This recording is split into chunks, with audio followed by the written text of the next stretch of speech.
Cash reserve आणि लिकर आणि याची जी टोटल आहे पुन्हा एक माहिती म्हणून फायनल फिगर सांगतो. कॅश आपली 99.68 लक्ष म्हणजे जवळपास 1 करोड रुपये कॅश फीज आपण केली. त्याची चौकशी इन्कम टॅक्स आणि मार्फत सुरू आहे. लिकर जे सीज केलं त्याची व्हॅल्यू 38,553 लिटर एवढं लिकर सीज केलं.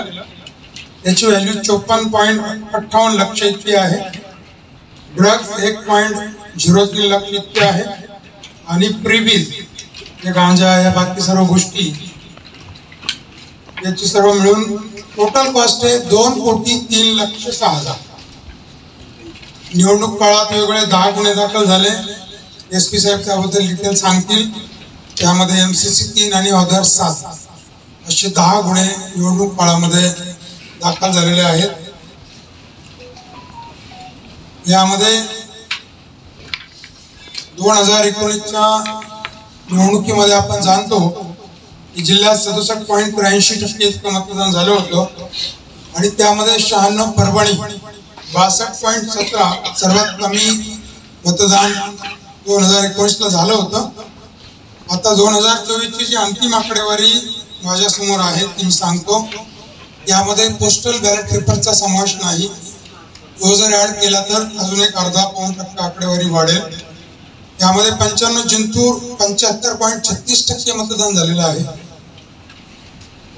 96 परभणी 65.73% मतदान झालेलं आहे.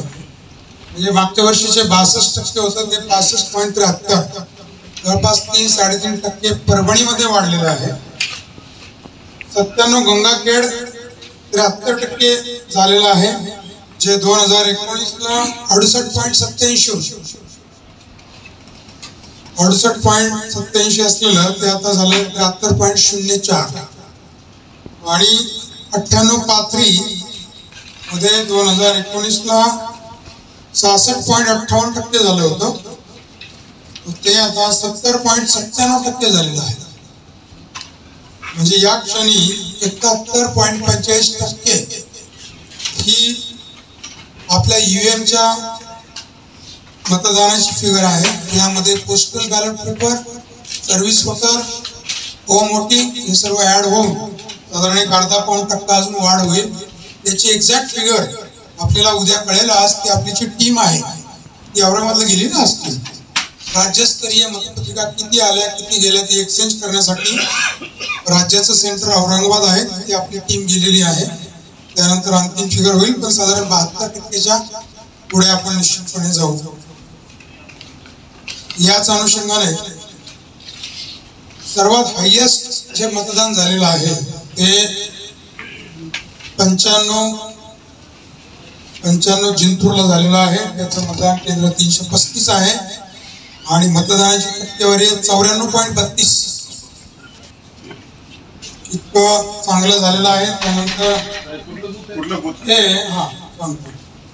ZP स्कूल आहे हदगाव खुर्द 95 जिंतूर 95 जिंतूर आणि तालुका सेलू की जिंतूर आहे तालुका सेलू म्हणजे 95 जिंतूर हा विधानसभा मतदारसंघ आहे.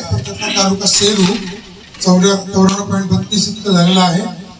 त्यानंतर अजून एक 325 नंबरचा आहे ब्राह्मणगाव प्र.ओ. यांचं 93.8% झालेलं आहे. 93.08% ही हायएस्ट झालेली आहे. डिटेल माहिती तुम्हाला दिली जाईल. आणि लोएस्ट 96 परभणी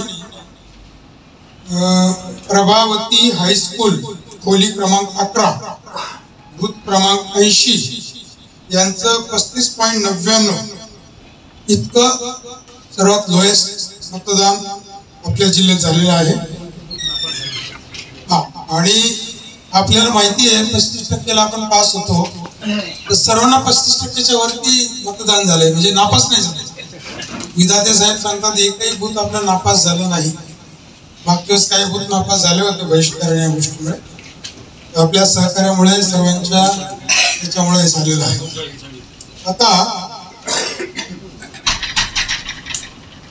आपला मतमोजणीसाठीच एक थोडक्यात ब्रीफिंग आपल्याला देतो त्याची काय तयारी आहे मतमोजणीसाठी आपण प्रत्येक विधानसभा मतदारसंघामध्ये 14 टेबल लावणार आहोत आणि पोस्टल साठी जिंतूरला 7 टेबल,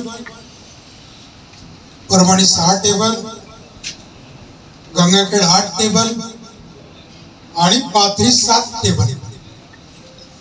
याचा नियम आहे की सर्वसाधारण 400 ते 500 मतपत्रिका साठी 1 टेबल असा विचार करून आपण सुमारे 500 मतपत्रिका 1 टेबलचा विचार करून हे टेबल डिसाइड केलेलं आहे. याला निवडणूक आयोगाकडून मान्यता देखील आलेली आहे. आणि ETPBS मोजण्यासाठी ज्या electronically transferred postal ballot paper असतात, जे सर्व्हिस वोटर जे असतात यासाठी आपण Jintur 1 table, Parbhani 1 table, Gangakhed 2 table आणि पाथरी 1 टेबल असे 5 टेबल ETPBS साठी आपण तयार केलेले आहेत. त्याला देखील निवडणूक आयोगाची मान्यता प्राप्त झालेली आहे. आता मतमोजणीसाठी नेमलेले जे मतमोजणी पर्यवेक्षक, सहाय्यक कर्मचारी, सूक्ष्म निरीक्षक यांचं रँडमायझेशन आजच केलं आपण, करू ना. रँडमायझेशन करून ऑब्झर्वरच्या समोर त्याच्या नेमणुका करून रँडमाइज करून नेमणुका आपण त्यांना दिलेल्या आहेत. मतमोजणी केंद्रात कोणतीही इलेक्ट्रॉनिक वस्तू आणण्यास परवानगी असणार नाही. मतमोजणी केंद्रामध्ये निवडणूक निर्णय अधिकारी यांनी पुरवलेले पासेस किंवा ECI कडील पासेस शिवाय प्रवेश असणार नाही. कार्यालयीन किंवा नेहमीच्या ओळखपत्रावर प्रवेश असणार नाही. EVM ची मतमोजणी निवडणूक निर्णय अधिकारी यांच्या कक्षात 14 टेबलवर त्या विधानसभा मतदारसंघात सुरू होईल. आपल्याला वसंतराव नाईक कृषी विद्यापीठामध्ये फक्त परभणी ची मतमोजणी होईल आणि बाकी उर्वरित त्या मतदारसंघात मतमोजणी होईल. व्हीव्हीपॅट पेपर स्लिप मतमोजणी देखील केली जाईल. 5 मतदान केंद्राच्या व्हीव्हीपॅट पेपर स्लिपची मोजणी एका टेबलवर केली जाईल.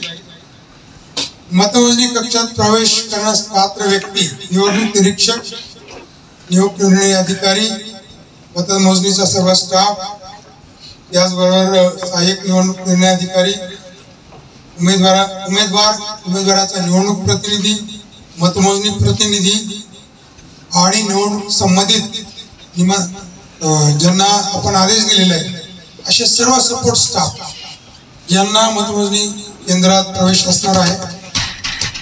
उमेदवारांना सूचना सकाळी 5 वाजता मतमोजणी कर्मचाऱ्यांचे रँडमायझेशन टेबलचं होणार आहे. आज जे आपण रँडमायझेशन केलं ते विधानसभा मतदारसंघाचं रँडमायझेशन केलेलं आहे. जे जिल्ह्यामधून कोणता स्टाफ कुठल्या मतदारसंघाला जाणार तो आज ठरवला. मात्र टेबलवर कोणत्या टेबलवर कोण बसणार त्याचं रँडमायझेशन 5 वाजता 23 तारखेला पहाटे 5 वाजता होणार आहे. आणि सर्व कर्मचाऱ्यांना आम्ही 5-5:30 पर्यंत उपस्थित राहण्याच्या सूचना दिलेल्या आहेत. स्ट्रॉंग रूम आपण प्रत्यक्षात 7 वाजता उघडणार आहोत. राजकीय पक्षाचे प्रतिनिधी, उमेदवार, काउंटिंग ऑब्झर्वर आणि रिटर्निंग ऑफिसर यांच्या समक्ष ही स्ट्रॉंग रूम 7 वाजता उघडली जाणार आहे. मी आधी सांगितल्याप्रमाणे कोणते इलेक्ट्रॉनिक साहित्य केंद्रामध्ये कोणालाही मोबाईलसह बाळगता येणार नाही. सर्व मतमोजणी प्रतिनिधींना पास असला तरच त्यांना हजर राहता येईल. आणि विधानसभा मतदारसंघात जो काही टेबल किंवा विधानसभा मतदारसंघ नेमून दिलेला आहे त्या व्यतिरिक्त आपल्याला इकडे तिकडे फिरता येणार नाही. एकूणच सुरुवातीलाच निवडणूक घोषित झाल्याच्या आधीपासून आमची प्रशासनाची अशी अपेक्षा आणि तयारी आणि इच्छा होती की जिल्ह्यामध्ये किमान 70% मतदान व्हावं, 7चा आकडा यावा. आणि आपल्या सर्वांच्या सहकार्याने परभणी जिल्ह्यातल्या सर्व मतदार बंधू भगिनी, ज्येष्ठ नागरिक, राजकीय पक्ष यांच्या सहकार्याने एक सन्मानजनक मतदान आपल्या जिल्ह्यात साधारण 72% मतदान पोस्टल जर धरलं तर इतकं झालेलं आहे. ही एक चांगली बाब आहे आणि लोकशाहीच्या उत्सवामध्ये आपण सर्वांनी सहभाग घेतला.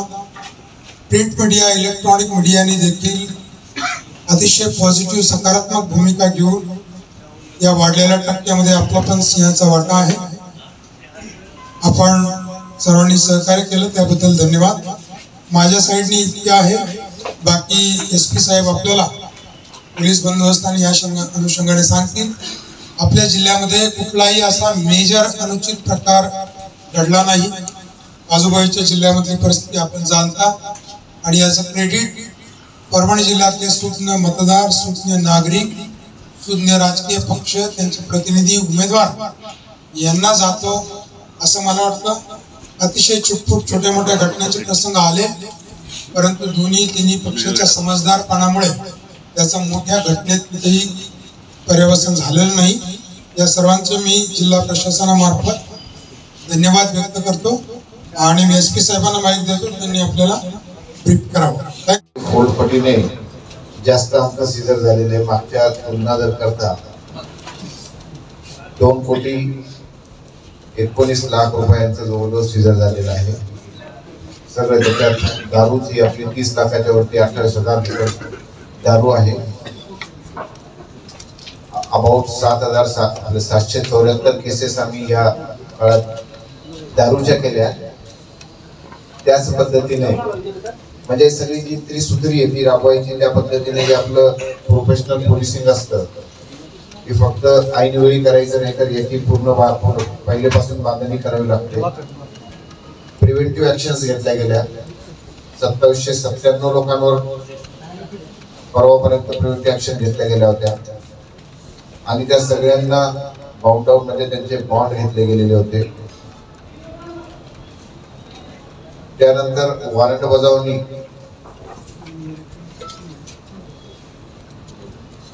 2019 ची जर कॅश बघितली लिकर आणि कॅश फक्त 10,61,000 होती सगळं पकडून. आता आमचे आहेत 2,19,00,000. म्हणजे आता मी म्हणून म्हटलं पटी तुम्ही काढायचं सोडून दिलं. तर असेंब्ली 2019 आहे हे एवढं इतकं आहे. आणि आताची कॅश होती 50,000. आता आमची कॅश 99 लाख आणि समथिंग आहे. 1 कोटी पूर्ण व्हायला थोडेसे बाकी राहिले. तर इतकी आमची कॅश यावेळेस पकडल्या गेलेली आहे. आणि यावेळेस गांजा देखील पकडला गेलेला आहे. एका शेतात गांजा पकडलेला होता. आणि दारूच्या मी सांगितलं तशा 774 केसेस दारूच्या झालेल्या. त्याच पद्धतीने प्रिव्हेंटिव्ह ऍक्शन मी बोललो. वॉरंट देखील 668 लोकांवर non bailable warrant. Non bailable म्हणजे त्याला अटक करा आणि टाका आतमध्ये. त्याच्यात कुठल्या आमच्याजवळ नोटीस नसते. आतमध्ये टाकायचं आणि कोर्टासमोर उभा करायचं. अशी 668 लोक म्हणजे आम्ही आपल्या इथूनही आणली अगदी बाहेर जिल्ह्यातूनही त्यांना धरून आणले. जिथं होती तिथून धरून आणलं. तर ही जी मेहनत आहे या मेहनतीमुळे मग सगळा तो आपल्याला कुठला गुन्हेगारी स्वरूपाचं कुठलं कृत्य या ठिकाणी झालं नाही.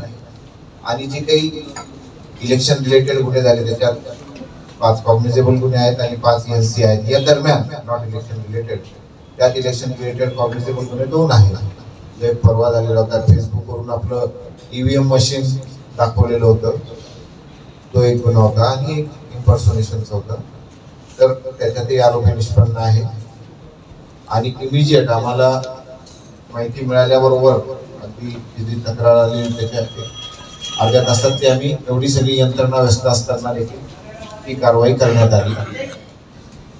आणि या ठिकाणी पोलीस आणि प्रशासन यांनी अहोरात्र मेहनत केल्यामुळे आमच्या ज्या टीम्स आहेत आणि या टीम्समध्ये कोणाला अडचण आली नाही, लोकांनाही अडचण आली नाही. आणि बाहेरच्या टीम्स आम्हाला मिळालेल्या होत्या त्याचाही आम्हाला पुरेपूर वापर झाला आणि कुठेही कुठली कमतरता पडली नाही. पडली तरी त्या ठिकाणच्या स्थानिक टीमने ती पूर्णतः हाताळली आहे.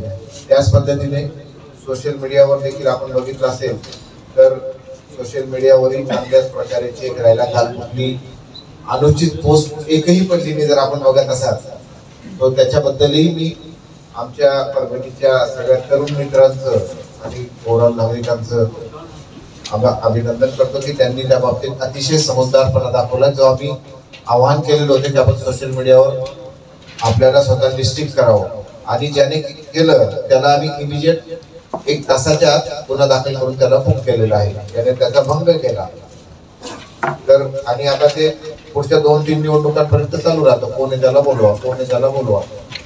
तर तर अशा पद्धतीने कुठे अडचण न येता आपली ही विधानसभा निवडणूक पार पडलेली आहे.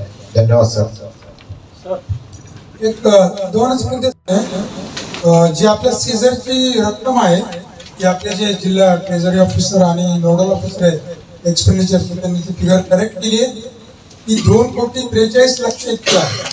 मगाशी मी आपल्याला 2,3 म्हटलं होतं की 2,43,00,000 इतकी आहे. त्यात 99.68 कॅश म्हणजे जवळपास 1 कोटी कॅश आणि बाकी फ्रीबीज लिकर आहे.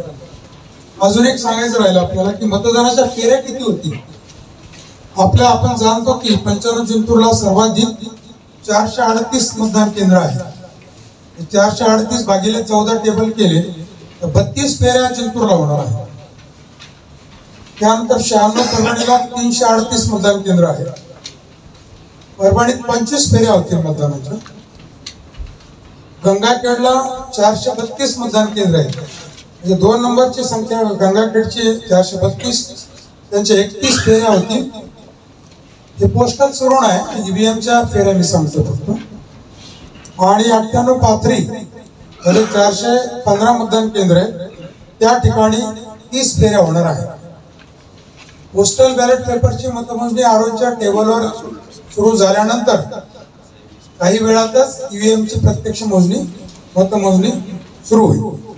सकाळी 7 वाजेचं सुरू होण्याचं टायमिंग आहे. त्या गुलशनाबादच्या केंद्रावर संध्याकाळी गोंधळ झाला होता.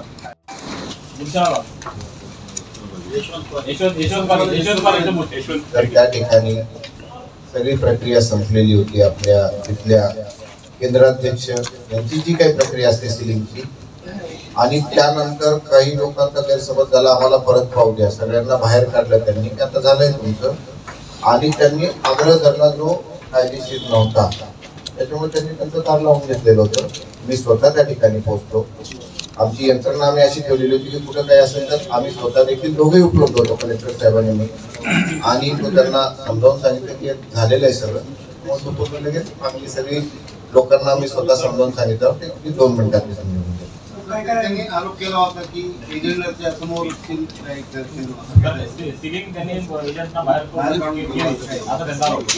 नाही, तसं काही प्रकार झाला नाही. आपण सर्व जाणतो की आपली मतदानाची वेळ 6 आहे.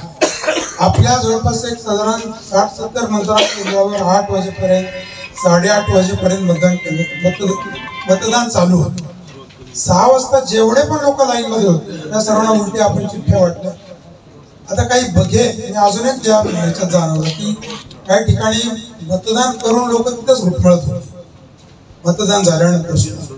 तर अशा काही लोकांनी तिथे थोडासा हुल्लडबाजी थोडी केली, परंतु त्यांना समजून सांगितलं मतदानापासून जे 6 वाजता लाईन मध्ये होते असं कोणीही वंचित राहिलेलं नाही. सर्वाधिक वेळ कशाला झाला? कोणत्या मतदार केंद्रात कोणत्या झालं सर्वाधिक वेळ? आपलं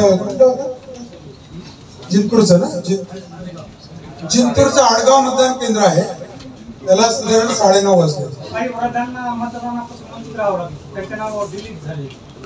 तुम्हाला सांगतो होम वोटिंग आपलं 93% वोटिंग झालेलं आहे. आणि वृद्धांना मी सुद्धा खूप पोलिंग स्टेशन, दिव्यांग असतील, वृद्ध असतील, इतकं मला चांगले फीडबॅक आलेले आहेत की असं एवढं वोटिंगही झाल्यानंतर एवढं चांगल्या प्रकारे आम्हाला फॅसिलिटी दिली नव्हती. आपण झाकीर हुसेनला आपल्यापैकी बरेच जण गेले असतील, खूप गर्दी होती, तरी 60-60, 70-70 महिला पुरुषांना बसायची व्यवस्था पण आपण केली, मंडप पण टाकलं होतं. त्यामुळे खूप चांगल्या पद्धतीने आणि त्या मतदानाच्या टक्केवारी ते स्पष्टपणे दिसून येते.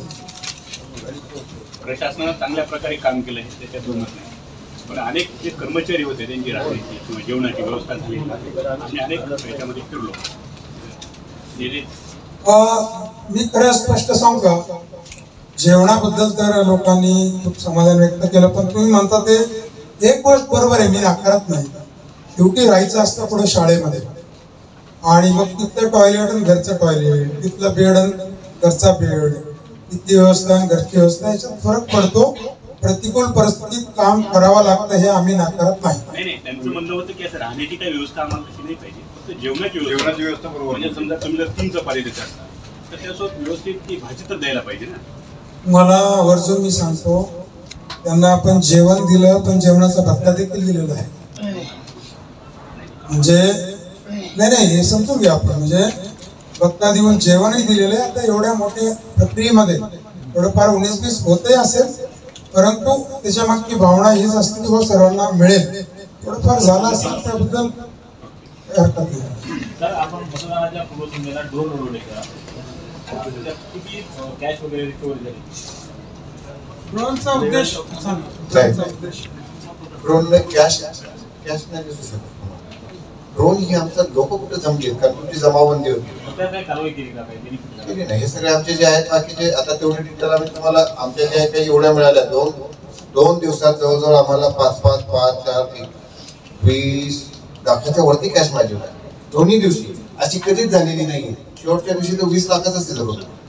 असं कधीच झालेलं नाही. या सगळ्यांचा परिपाक होता, जे आमच्या सगळ्या माहिती अशा कोरिलेट होत असतात. इंटेलिजन्स जो असतो असा डायरेक्ट कुठल्या एकाने नसतो, मला तो एकाला एक कडी असते, ती त्याचीच कडी होती.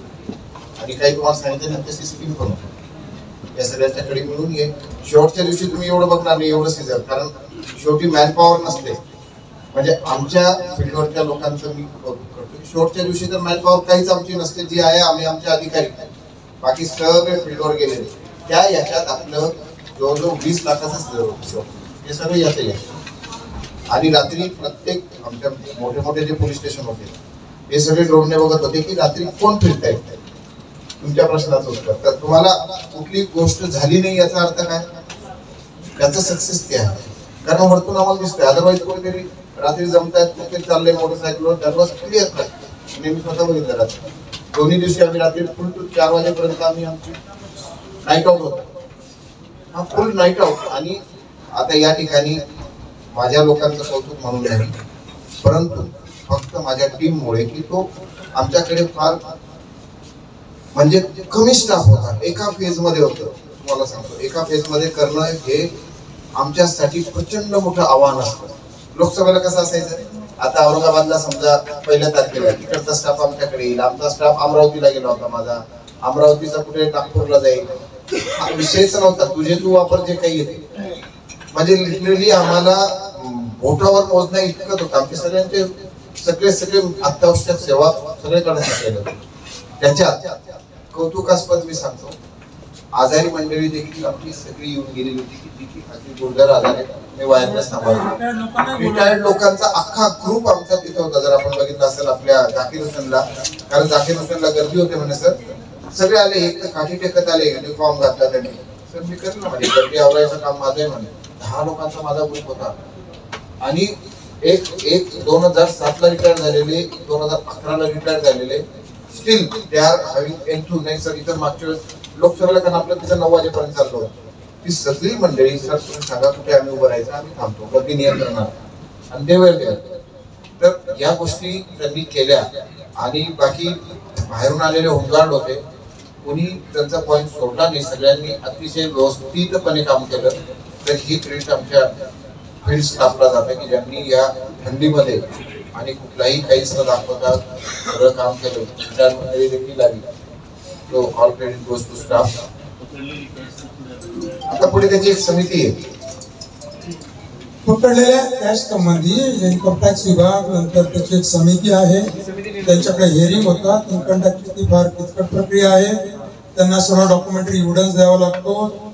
कॅशचं ओरिजिन काय आहे, कुठून आली, ही सर्व सुनावणी होते. आणि त्याला 1 महिना, 2 महिने, 3 महिने पण कालावधी जातो आणि त्यांना ती परत मिळते. त्या निवडणुकीमध्ये एक तर टीम वर्क असतं, आपण सर्व जाणता. परंतु यावेळेस तुमचा जिल्हा माहिती अधिकारी, त्यांचा अनुभव तुमचा चांगला असावा. त्यांनी पण वेळोवेळी तुम्हाला ब्रीफिंग दिलेलं आहे. आणि या सर्व प्रक्रियेमध्ये खरं तर नावं मेन्शन करणं फार अवघड असतं, परंतु फार हजारोंच्या संख्येने लोक काम करतात तेव्हा हे चांगलं होतं. आणि याच्यातला एक महत्वाचा दुवा आपले डेप्युटी इलेक्शन ऑफिसर जे विद्यार्थी आहेत त्यांना मी माहिती देतो. त्यांनी खूप चांगलं काम केलं. काही मिसिंग पॉईंट असतील, हायलाइट्स, तर ते तुम्हाला सांगतो.